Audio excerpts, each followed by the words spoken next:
महोदय, ज्यांच्या नावाने हा रस्ता बनलेला आहे त्या हिंदू हृदय सम्राट शिवसेना प्रमुख माननीय बाळासाहेब ठाकरे यांचा भव्य पुतळा होणार अशी घोषणा झाली होती, परंतु 3 वर्ष होऊ नये अजून कुठलीही कारवाई झालेली नाही। माझी विनंती आहे की किती दिवसामध्ये हा पुतळा उभा करणार? पूर्ण माहिती घेतल्यानंतरच मी काही बोलू शकेल।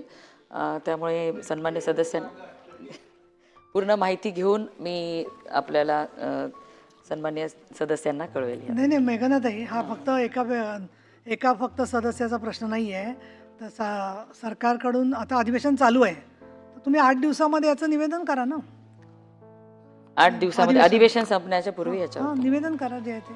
आणि एक माझी छोटी विनंती आहे की मी विनंती करते, मुद्दाम निर्देश असं म्हणत नाही त्याला, की 22 ठिकाणी आपण म्हणतोय ना की चाललेत फूड जॉईंट्स, तर तुम्ही तुमच्या अधिकाऱ्यांच्याच मार्फत, म्हणजे अगदी आम्ही परत आमदारांना सांगत नाही काम, ते हे 22 फूड जॉईंट्सचं दिवसातून 2 वेळेचं रेकॉर्डिंग केलेलं आम्हाला दाखवा पुढच्या आठवड्यामध्ये।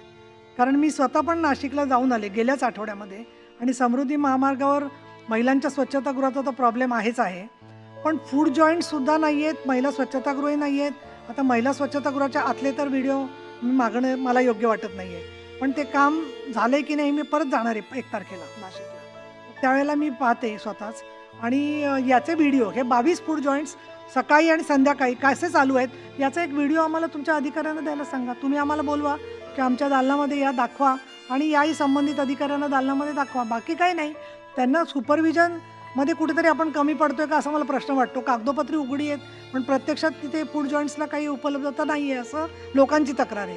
तर मग वेळा म्हणा किंवा त्याची माहिती म्हणा, आणि गुगलवरती हे टाकायला पाहिजे आपल्याला की रेस्टॉरंट म्हटलं तर ती जवळ दिसली पाहिजे चालू आहे त्यावेळेला अशी, तर ते एक करून घ्या तेवढं। आपल्या सूचना निश्चितच आम्ही पूर्ण करू।